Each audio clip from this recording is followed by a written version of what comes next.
पहिली गोष्ट तर अशी आहे की या प्रकरणाची सुरुवात कुठे होते हे आपण लक्षात घेतलं पाहिजे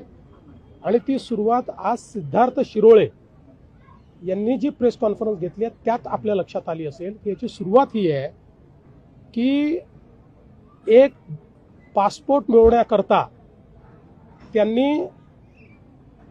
अहिल्यानगर जिल्ह्यामध्ये ॲप्लिकेशन केली आणि त्यावेळी तेव्हाच्या नेत्यांच्या राजकीय दबावापोटी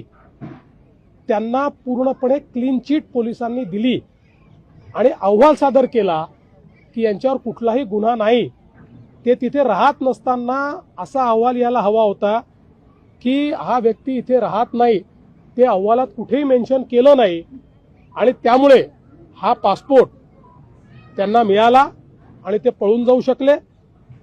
तेव्हा कोणाचा दबाव होता, निवडणुकीत त्यांनी कोणाचं काम केलं होतं,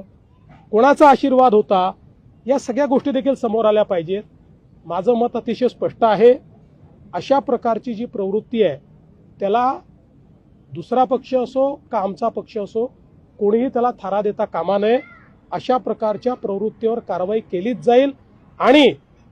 त्यांना पासपोर्ट देण्याकरता ज्यांनी त्या ठिकाणी दबाव टाकून अशा प्रकारचा पूर्णपणे चुकीचा अहवाल त्या ठिकाणी सादर केला त्यांचीही चौकशी केली जाईल। जैन धर्मगुरूंनी वादग्रस्त